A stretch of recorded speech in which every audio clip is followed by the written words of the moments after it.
Salam, selamat datang Bapak, Ibu, dan Saudara semuanya. Kami, Majelis Jemaat Menara Kasih, Pepantan Antepe, mengucapkan selamat datang pada ibadah minggu ini. Perkenankan kami akan membacakan warta jemaat. 1.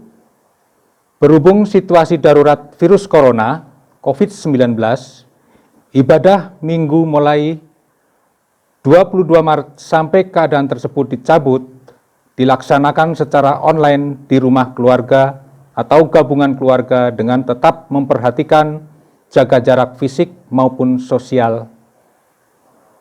Pengkhotbah ibadah Minggu 19 April 2020 pukul 8 akan dilayani oleh Bapak Pendeta Setio Utomo dari GKJ Ambarawa. Minggu Paskah 26 April 2020 pukul 8 akan dilayani oleh Bapak Pendeta Kurniawan dari GKJ Argomulyo. Petugas kebersihan gereja dan persiapan ibadah Sabtu 25 April 2020 Keluarga Antepe, Tegal, Lombok Timur. Majelis dan jemaat mengucapkan terima kasih kepada Bapak Pendeta Setio Utomo atas pelayanan khotbah hari ini. Petugas kebersihan, persiapan dan pelayanan ibadah hari ini. Keluarga Bapak Suparno, Ibu Sumiati, Ibu Sugiyarti, Bapak Puji, PWJ, pekerja bakti, semua warga Antepe atas persembahan, dukungan dalam persiapan dan pembuatan tempat parkir yang saat ini sudah siap digunakan untuk parkir dan kegiatan lain. Selamat beribadah, tetap percaya dan sukacita. Tuhan Yesus Kristus memberkati. Bapak, Ibu, dan saudara-saudara yang dikasihi Tuhan dan juga mengasihi Tuhan. Sebelum kita memasuki pujian ibadah pada pagi hari ini, kami ingin mengundang untuk jemaat yang ada di luar kota Salatiga. Ya, ada Bapak Jumani berada di Tegal. Halo Pak Jumani, sehat? Puji Tuhan. Ya, begitu juga Mas Seta yang ada di Kalimantan, Ibu Sugiyarti juga ada di Kalimantan. Tetap sukacita. Kemudian Mbak Yem ada di Solo. Meskipun dekat tetapi tidak bisa pulang karena memang harus ada di Solo. Mas Agung bagaimana bisa mengikuti ibadah? Puji Tuhan. Begitu juga kepada keluarga Bapak Agus yang ada di Dukuh dan juga Ibu Eko beserta keluarga di Bugel, Mbak Dian dan putrinya. Begitu juga Bapak Paimin. Halo Bapak Paimin. Semangat, tetap bersukacita.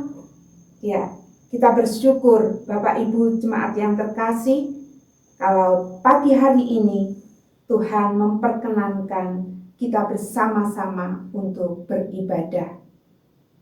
Mari kami undang Bapak Ibu untuk bangkit berdiri. Kita akan pujikan Yesus Kekasih Jiwaku.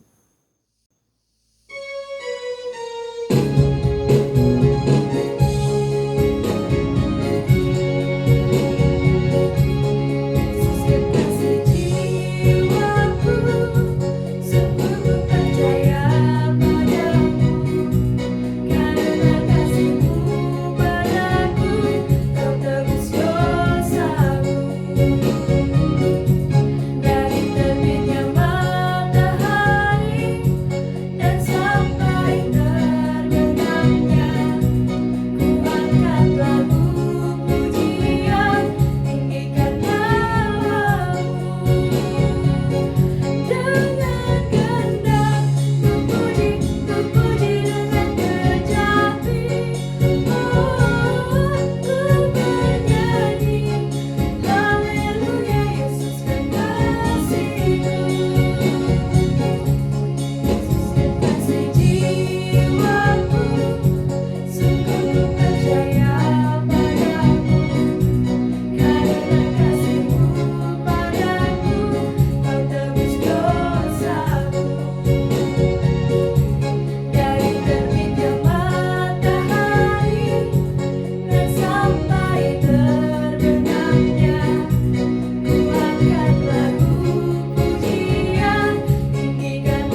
Jemaat yang terkasih di dalam Tuhan Yesus Kristus, marilah ibadah pada pagi hari ini kita mulai dengan bersama-sama memuji nama Tuhan dengan pujian dari Kidung Jemaat 189, Yerusalem bersoraklah.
Jemaat yang dikasihi Tuhan, marilah ibadah Minggu Paskah kedua pagi ini kita mulai dengan pengakuan bersama demikian.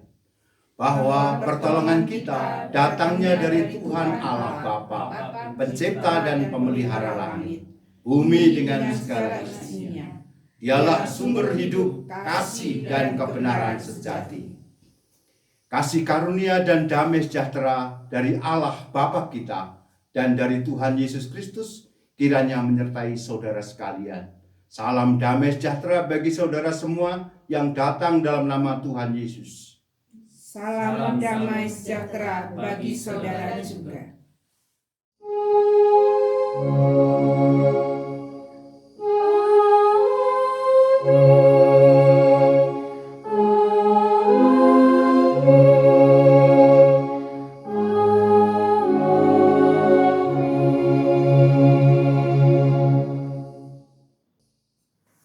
Jemaat dipersilakan untuk duduk kembali.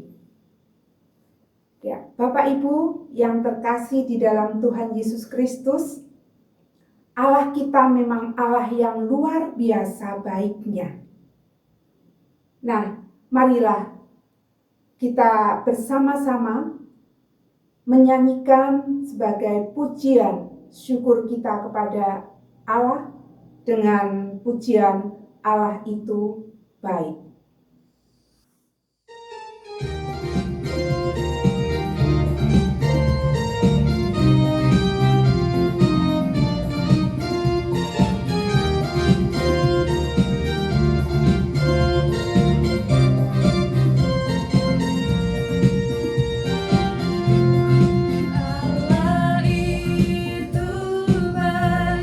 Sungguh baik bagiku.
Jemaat kekasih Tuhan, kalau tadi kita sudah menyanyikan, mengakui bahwa Allah kita Allah yang baik, bagaimana dengan kita sebagai anak-anaknya?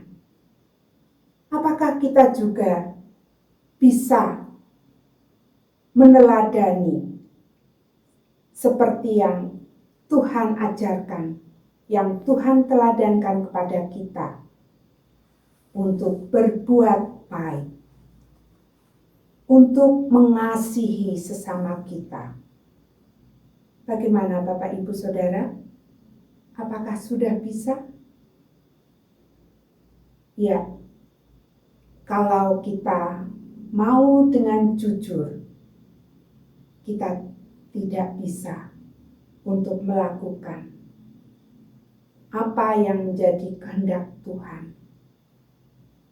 Tetapi mari Bapak Ibu, kita dengan berusaha, dengan semangat, kita mencoba untuk terus melakukan apa yang menjadi kehendak Tuhan di dalam hidup kita.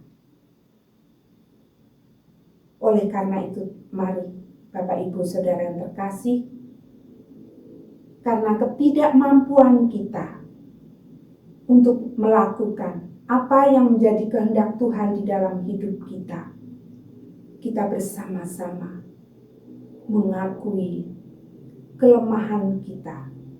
Kita bersama-sama sujud di hadapan Allah untuk mengaku dosa-dosa kita. Mari kita akan bersama-sama berdoa. Allah, sumber kasih dan hidup kami, Engkau sungguh mengasihi kami. Hanya oleh kasih-Mu kami beroleh rahmat, penebusan dan hidup. Engkau menghendaki kami mengasihi-Mu dan sesama kami. Kami mohon ampun Tuhan atas ketidakmampuan kami mengasihi Engkau dan sesama kami. Terima kasih Bapa atas pengampunan-Mu di dalam Putra Tunggal-Mu, Yesus Kristus Tuhan kami. Amin. Bapak, Ibu, Saudara-saudara kekasih Tuhan, kita akan bersama-sama melambungkan pujian untuk penyesalan dosa kita. Dengan pujian, dengan apa kan ku balas?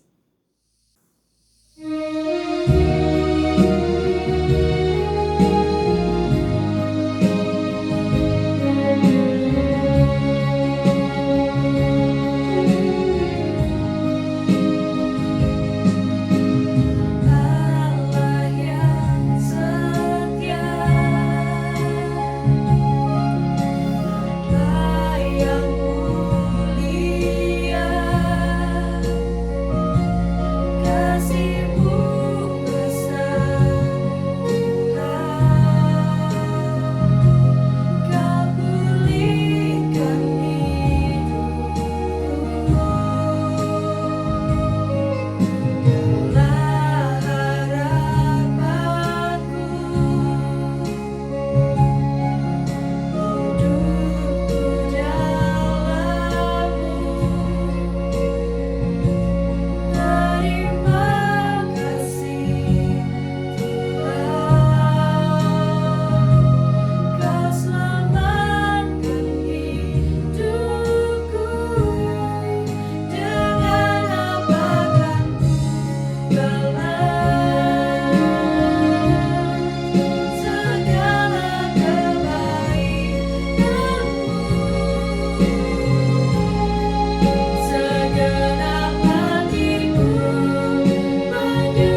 Kini terimalah berita anugerah dari Tuhan yang tersurat di dalam Ibrani pasal 11 ayat 1.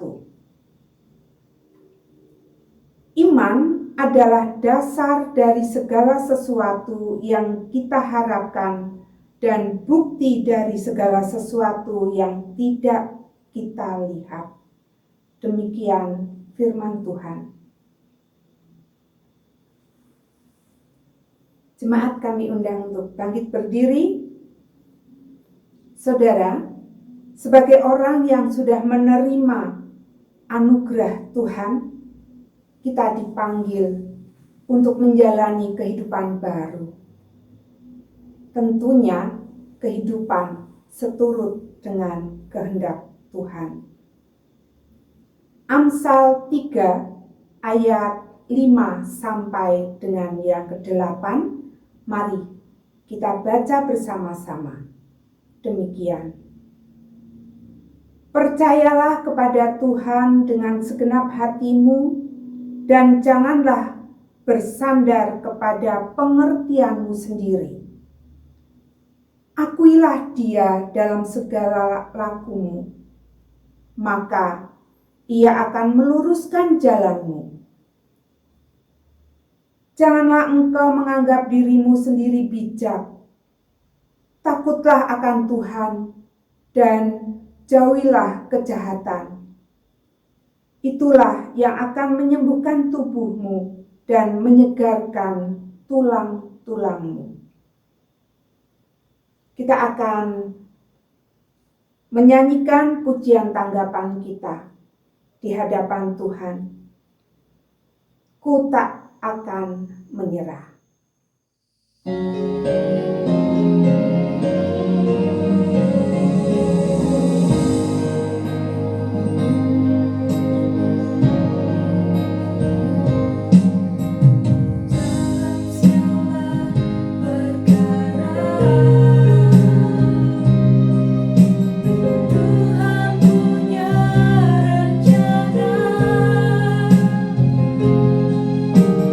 Yang lebih besar dari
Selamat pagi, salam.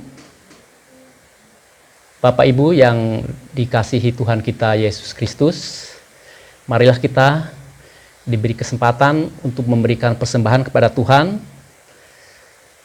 Kita akan membaca firman Tuhan sebagai dasar pembacaan di pagi hari ini, yaitu terambil dari Mazmur 96 ayat 8 sampai 9 yang demikian. Berilah kepada Tuhan kemuliaan namanya, bawalah persembahan dan masukkanlah ke pelatarannya. Sujudlah menyembah kepada Tuhan dengan berhiaskan kekudusan. Gemetarlah di hadapannya, hai segenap bumi. Sambil kantong-kantong persembahan dijalankan, mari kita sama-sama memuji Tuhan dari Kidung Jemaat 337, bait pertama, kedua, dan ketiga. Betapa kita tidak bersyukur.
Jemaat yang dikasihi Tuhan kita Yesus Kristus, diundang untuk bangkit berdiri supaya kita akan menyerahkan persembahan kita kepada Tuhan.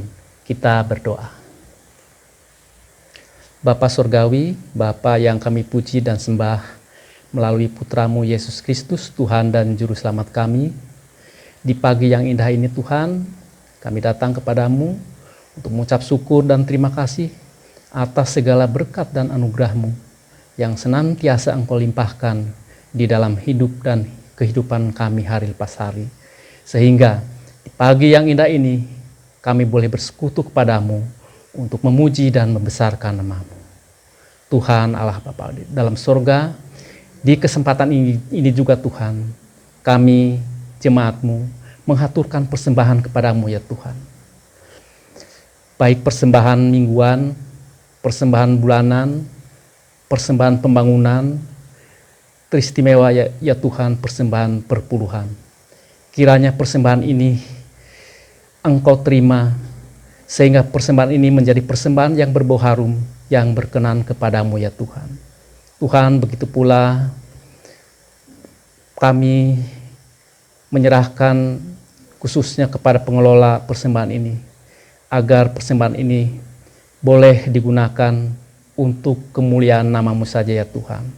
Tuhan Allah Bapa kami dalam surga, begitu pula di pagi hari ini kami mendoakan khususnya kepada Bapak Pendeta Setia Utomo yang akan menyampaikan sabda firman Tuhan.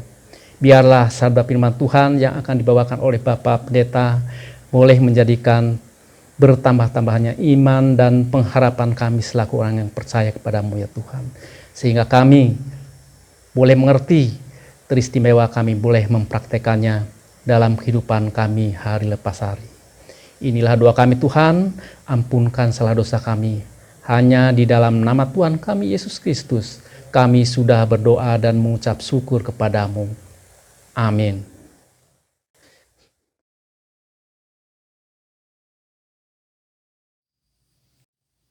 Jemaat milik Kristus Yesus, bacaan Injil kita terima di Minggu Paskah kedua, terambil dari Injil Yohanes pasal 20 ayat 19 sampai dengan 31.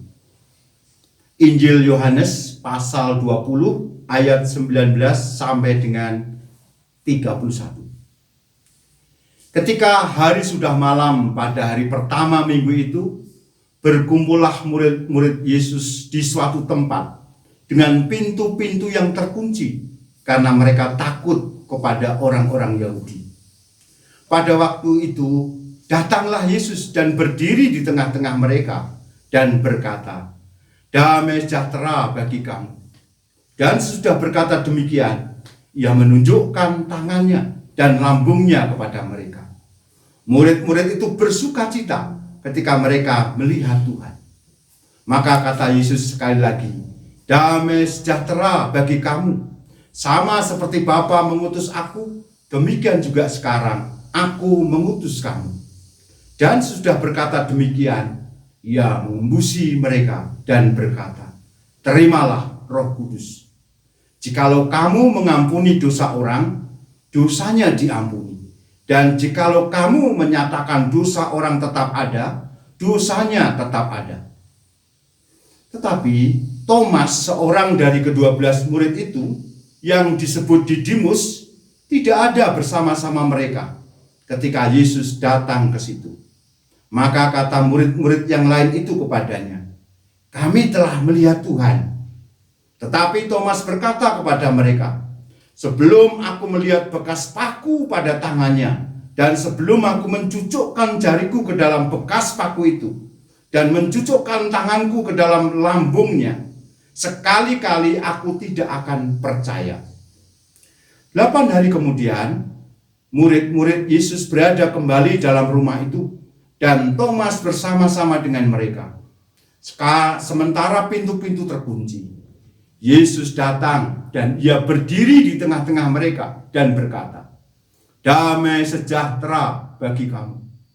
Kemudian ia berkata kepada Thomas, "Taruhlah jarimu di sini dan lihatlah tanganku, ulurkanlah tanganmu dan cucukkan ke dalam lambungku, dan jangan engkau tidak percaya lagi, melainkan percayalah." Thomas menjawab dia, "Ya Tuhanku dan Allahku."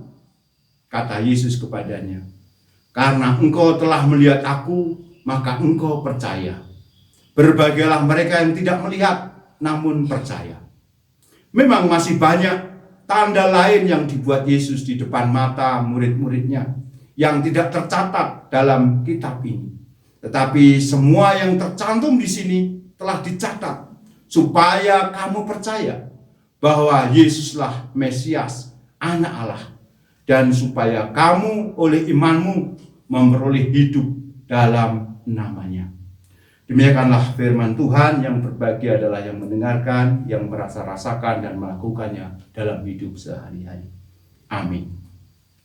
Saudara yang terkasih, melalui pembacaan Injil Yohanes pasal 20 ayat 19 sampai 31, kita disodori tema, sudahkah percaya dan bersaksi?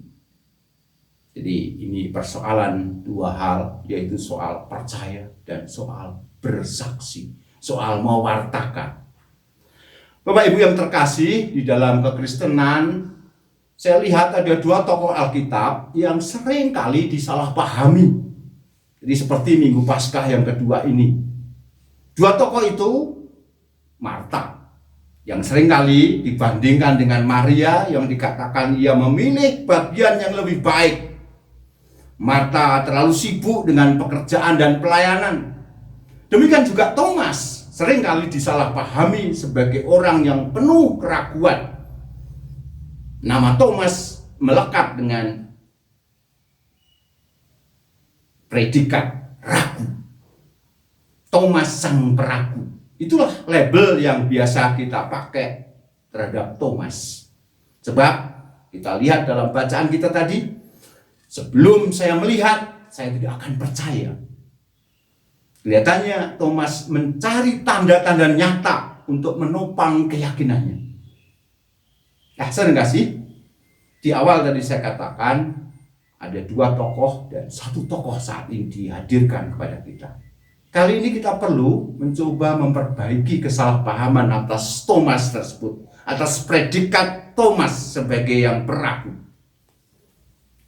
Ketika kita mau melihat siapa Thomas, kisah Thomas dalam peristiwa kebangkitan Tuhan, dan apabila kita melihat secara keseluruhan, sebenarnya Thomas tidak pernah meragukan Tuhan yang bangkit. Kalau kita lihat dalam kisah sebelumnya, Thomas bukan meragukan Yesus yang bangkit, tetapi yang ia ragukan justru kesaksian komunitas para murid yang menyampaikan kesaksiannya kepada Thomas. Jadi ketika Yesus bangkit, Thomas justru dipenuhi dengan iman. Makanya ia satu-satunya murid yang berani memberikan pengakuan, Engkau Tuhanku, Allahku. Nah, sering kasih, dalam cerita Injil Yohanes ini, bukan Kristus yang membuat Thomas tidak percaya, tetapi justru para murid Kristus yang sedang berkumpul di ruang atas. Thomas sama sekali tidak menemukan teman-temannya, sahabat-sahabatnya sebagai komunitas yang kredibel, yang bisa dipercaya. Mari saya ajak kita mundur sejenak dari peristiwa kisah Thomas ini. Apa yang kita ketahui tentang Thomas? Sebenarnya sedikit memang keterangan yang kita dapat dari para penulis Injil sinoptik mengenai Thomas. Hanya ada informasi Thomas itu dipilih sebagai salah satu murid Yesus dari 12 murid yang lain. Dan hanya Injil Yohanes yang muat beberapa kisah tentang Thomas. Ada beberapa fragmen. Nanti saya mau mengajak kita semua mencermati fragmen tersebut. Jadi kisah Thomas dalam peristiwa Paskah hanya kita dapati dalam Injil Yohanes. Di Injil-Injil yang lain tidak ada. Penyebutan Thomas yang pertama kita bisa lihat dalam pasal 11, yakni ketika Tuhan Yesus membangkitkan Lazarus. Saya ajak Bapak Ibu untuk mencermati Yohanes 11 ayat 6-8, disambung ayat 16 saya bacakan, supaya kita mendapatkan gambaran siapa toh Thomas yang sesungguhnya. Di dalam Yohanes 11 ayat 6-8 dan ayat 16 di sana dikatakan, namun setelah didengarnya bahwa Lazarus sakit, ia sengaja tinggal 2 hari lagi di tempat di mana ia berada. Tetapi sesudah itu ia berkata kepada murid-muridnya, mari kita kembali lagi ke Yudea. Murid-murid itu berkata kepadanya, Rabi, baru-baru ini orang-orang Yahudi mencoba melempari engkau. Masih maukah engkau kembali ke sana? Lalu Thomas yang disebut Didimus berkata kepada teman-temannya, yaitu murid-murid yang lain, marilah kita pergi juga untuk mati bersama-sama dengan dia.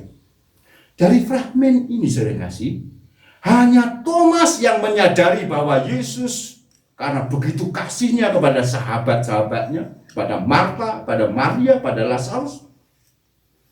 Thomas yang menangkap itu. Dan dia siap, ya, karena kasihnya Yesus siap menghadapi ancaman pemimpin orang Yahudi. Oleh karena itu Thomas ikut ambil bagian dalam kasih itu. Thomas lalu berkata kepada yang lain, mari kita pergi juga untuk mati bersama-sama dia. Sering gak sih? Menarik kalau kita lihat dalam Yohanes pasal 11 ini. Thomaslah satu-satunya sosok yang tidak kenal takut. Yang mengatakan, mari kita bersama-sama Yesus. Saya katakan Thomas ini murid yang sangat loyal. Thomas ini murid yang sangat setia. Thomas ini bersedia berdiri di samping Yesus, bahkan di tengah-tengah ancaman dan bahaya maut. Dan bahkan ia mendesak, mengajak para murid yang lain untuk mari kita ikut Yesus. Meskipun ada risiko.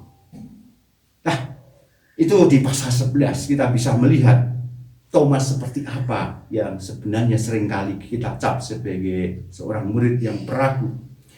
Di beberapa bab kemudian setelah pasal 11 kita bisa dapati juga misalnya di Yohanes 14. Di Yohanes 14, Yohanes mencatat hal doa Yesus pada saat perjamuan terakhir. Yesus sedang mempersiapkan para murid untuk menyongsong Paskah melalui penderitaan.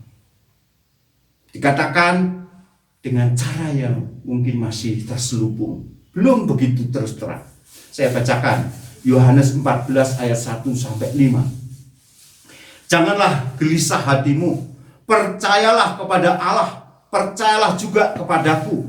Di rumah Bapakku banyak tempat tinggal. Jika tidak demikian tentu aku mengatakannya kepadamu. Sebab aku pergi ke situ untuk menyediakan tempat bagimu. Dan apabila aku telah pergi ke situ dan telah menyediakan tempat bagimu, aku akan datang kembali dan membawa kamu ke tempatku, supaya di tempat di mana aku berada, kamu pun berada. Dan kemana aku pergi, kamu tahu jalan ke situ. Kata Thomas kepadanya, Tuhan, kami tidak tahu kemana engkau pergi. Jadi bagaimana kami tahu jalan ke situ? Terima kasih, ini satu penggal fragmen lagi untuk menunjukkan pribadi seperti apa Thomas. Bahasa Yesus itu sebuah yang terselubung. Bahasanya adalah sebuah teka-teki. Dan itu dibaca dengan sangat perhatian oleh Thomas. Ia mencoba memahami dan ia mencoba mengikuti, bahkan ia mencoba mencari apa konsekuensi dan implikasi dari apa yang dikatakan Yesus. Sehingga Thomas mengatakan, kami tidak tahu kemana kau pergi. Bagaimana kami tahu jalannya? Nah, sering gak sih? Rupanya Thomas tidak sendirian dalam ketidaktahuannya. Yang lain juga pasti sama bingungnya. Tetapi yang lain mereka tidak mau menunjukkan ketidaktahuan. Mungkin takut atau malu untuk mempertanyakan ketidaktahuan tersebut. Di pasal 11, pasal 13, beberapa menit sebelum peristiwa Tuhan Yesus mengatakan hal kepergiannya secara terselubung itu, diceritakan hal Petrus yang akan menyangkal kesetiaannya kepada Yesus. Saya bacakan Yohanes 13 ayat 36 sampai 38. Simon Petrus berkata kepada Yesus, Tuhan, kemanakah engkau pergi? Jawab Yesus, ke tempat aku pergi engkau tidak dapat mengikuti aku sekarang, tetapi kelak engkau akan mengikuti aku. Kata Petrus kepadanya, Tuhan, mengapa aku tidak dapat mengikuti engkau sekarang? Aku akan memberikan nyawaku bagimu. Jawab Yesus, nyawamu akan kau berikan bagiku. Sesungguhnya aku berkata kepadamu, sebelum ayam berkokok, engkau telah menyangkal aku 3 kali. Ya, sering gak sih? Kelihatannya Petrus berusaha menunjukkan kesetiaannya. Kalau Petrus seperti itu, bagaimana dengan murid yang lain? Siapa yang berani berbicara pada saat mereka ada dalam ketidaktahuan? Hanya Thomas yang tidak takut di tengah-tengah keraguan, ketidaktahuan itu. Dia tidak mengerti dan dia ingin mengerti. Dia tidak bisa mengikuti Yesus kecuali ia tahu kemana dan bagaimana. Hanya sesederhana itu yang dia inginkan. Sekali lagi, di sini kita bisa mengatakan bahwa Thomas adalah murid yang sangat sederhana, murid yang sangat realistis pada kenyataan. Ya, sering kasih dua fragmen ini sangat menggambarkan, membantu kita, memberi latar belakang tentang kisah Paskah di minggu kedua ini. Hal penampakan Tuhan Yesus di tengah-tengah para murid yang ada dalam ketakutan. Dan sayangnya, Tuhan datang ketika Thomas sedang tidak bersama-sama dengan para murid yang lain. Para murid sedang berkumpul, diceritakan tadi, dalam ketakutan, di balik pintu yang terkunci. Dan Yesus muncul, lalu memberi damai sejahtera dan sukacita. Lalu memberi misi, memberi mereka rohnya untuk melanjutkan pekerjaan penyelamatan. Yesus membuat kehadiran dan kuasanya diketahui oleh para murid. Yesus menawarkan kepada mereka karunia roh, supaya mereka bisa berkarya demi kerajaan Bapa. Setidaknya itulah yang diceritakan dalam kisah pertama, di minggu pertama ketika tanpa Thomas. Tapi sering kasih, Thomas tidak ada. Dia baru saja keluar sebentar. Mungkin dia sedang ke pasar atau di tempat yang lain. Nah, di tengah para murid yang tidak mau keluar dari pintu karena takut, dikatakan karena takut pada orang Yahudi, Thomas tidak takut. Dia memberanikan diri untuk keluar. Entah dia termasuk karena tidak takut atau karena kebodohan. Mungkin dua-duanya atau salah satunya. Nah, sering gak sih? Thomas kembali bersama-sama mereka, dan Thomas mendapatkan cerita mereka bahwa mereka telah melihat Tuhan. Tetapi dalam penilaian Thomas ada sesuatu yang janggal, ada sesuatu yang tidak benar. Apa itu? Jika mereka melihat Tuhan, mengapa mereka masih terkurung di ruangan itu? Jika mereka dipenuhi dengan damai sejahtera dan sukacita, mengapa mereka tidak menampilkan itu dalam wajah mereka? Mengapa itu tidak terbaca? Seandainya mereka diberdayakan oleh Roh Allah, seandainya mereka mau ikut ambil bagian dalam pekerjaan kerajaan surga, tentu mereka menunjukkan semangat. Lantas apa yang mereka tunggu? Mengapa mereka masih di ruang yang terkunci? Apa menunggu Thomas kembali? Nah, sering kasih atau setidaknya tadi dalam menceritakan mungkin karena saking gembiranya seperti Maria, mungkin para murid dengan antusias menceritakannya, dengan semangat menceritakan pada Thomas, dan dari situ terlihat transformasi di mata mereka, ada perubahan di wajah mereka. Sungguh-sungguh bukti kalau mereka melihat Tuhan. Jadi Thomas berkata kepada mereka tentu dengan bahasa, ya aku belum bisa percaya dengan kesaksian. Aku tidak percaya. Karena tadi kita dapati Thomas orang yang sangat sederhana, Thomas orang yang lugas, Thomas orang yang setia, yang pengasih, selalu pada pokok persoalan. Thomas dikatakan tadi dalam pasal sebelumnya sangat ingin mengikuti Yesus, tapi ia perlu tahu jalan yang mau dia ikuti. Thomas tidak pernah meragukan Tuhan. Yang ia ragukan justru adalah kesaksian dan kata-kata dari teman-temannya. Thomas merasakan bahwa tidak mungkin Tuhan bangkit di antara para murid sementara para murid tidak menunjukkan sebagai komunitas atau kelompok saksi yang dapat dipercaya. Alias para murid bukan komunitas yang kredibel untuk mensaksikan kebangkitan Yesus. Ini sesuatu pelajaran yang sangat berharga bagi kita, komunitas modern ini. Jemaat milik Tuhan, ada pepatah kuno, jika engkau ingin tahu apakah Yesus benar-benar bangkit, lihatlah wajah Paskah di sekelilingmu. Dan kelihatannya itu yang berlaku pada peristiwa ini. Thomas tidak bisa membaca kehadiran yang bangkit di wajah teman-temannya. Apa yang akan dia baca di wajah kita? Apa yang kita baca di wajah kita satu sama lain? Ya, terutama dalam kasus pandemi ini, pertanyaan itu menjadi suatu pertanyaan yang penting. Karena di tengah-tengah ancaman pandemi ini, kita adalah komunitas yang dijagai, dilindungi.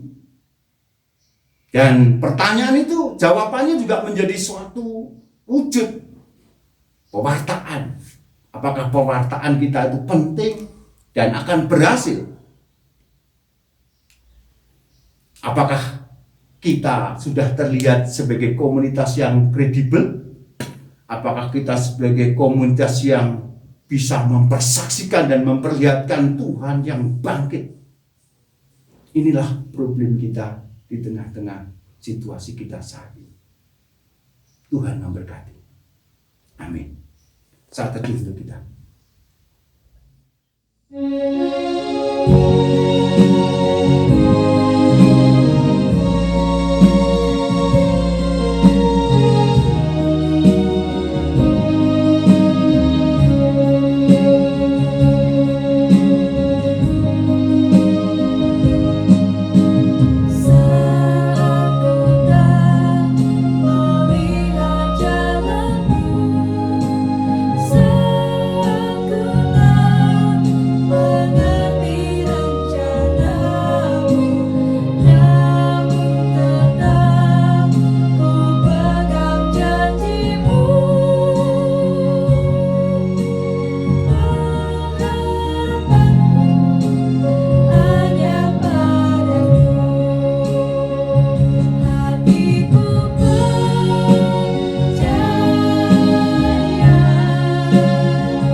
Jemaat yang terkasih, mari kita sambung dengan doa syafaat.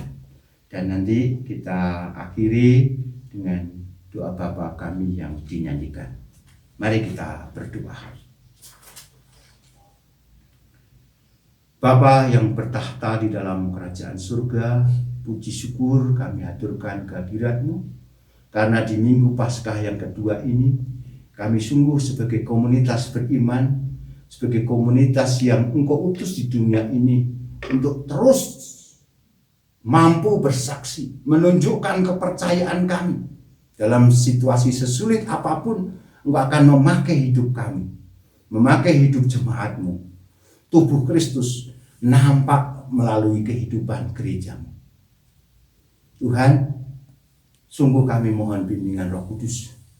Kami mohon hikmat dari Roh Kudus, sehingga apa yang kami kerjakan menjadi ekspresi dari pernyataan Kristus. Kami yakin Engkau akan menuntun hidup kami, memelihara hidup kami, bahkan memberkati hidup kami. Perkenankan ya Bapa, pada kesempatan yang indah ini kami juga mengingat saudara kami yang sedang sakit.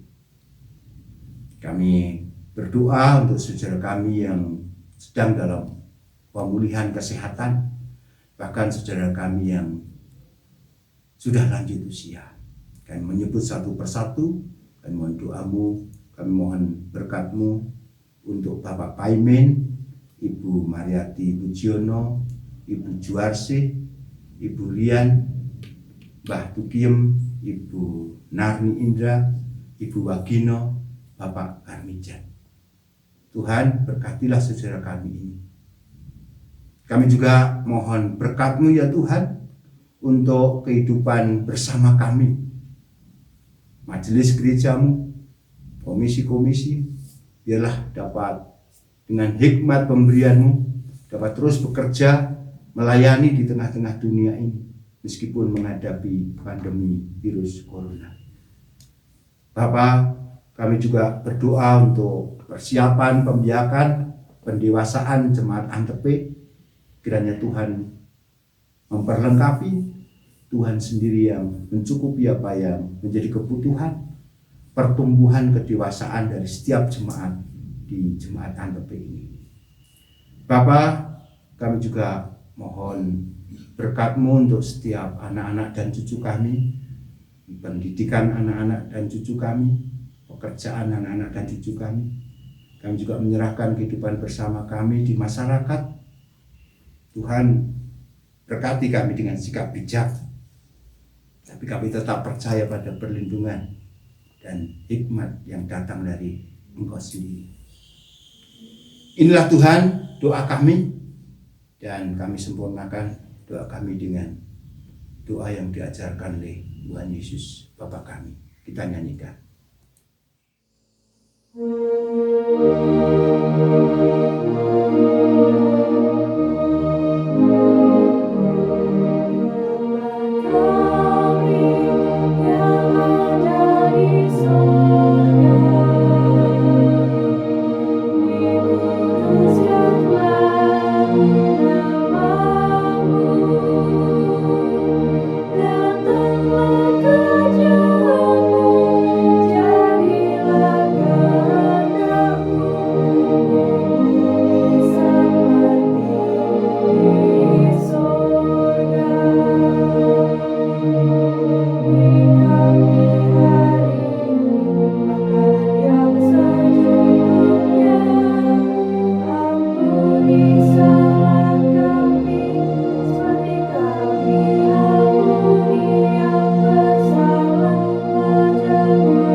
Bapak Ibu Saudara yang terkasih dalam Tuhan Yesus Kristus, kami undang untuk bangkit berdiri.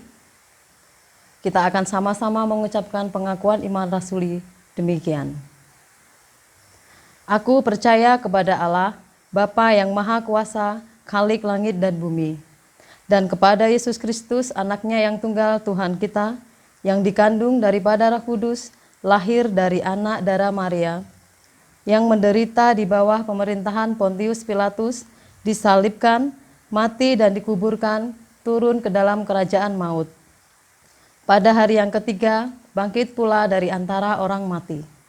Naik ke surga, duduk di sebelah kanan Allah, Bapa yang Maha Kuasa, dan akan datang dari sana untuk menghakimi orang yang hidup dan yang mati. Aku percaya kepada Roh Kudus, gereja yang kudus dan am, persekutuan orang kudus, pengampunan dosa, kebangkitan daging, dan hidup yang kekal. Amin.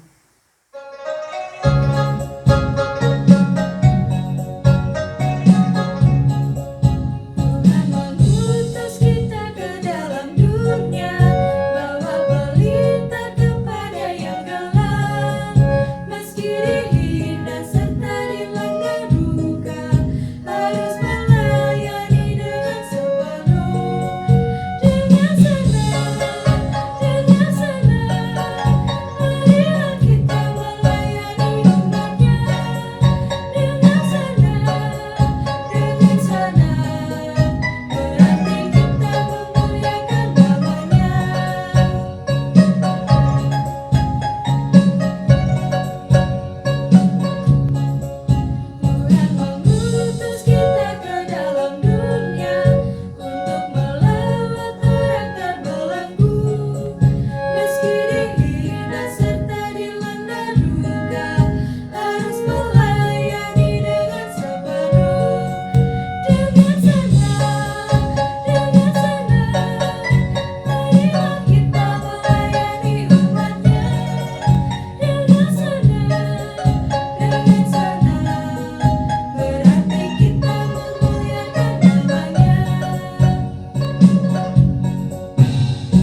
Saudara-saudaraku yang kekasih, saudara telah menerima kasih dan kebaikan Allah dalam Yesus Kristus.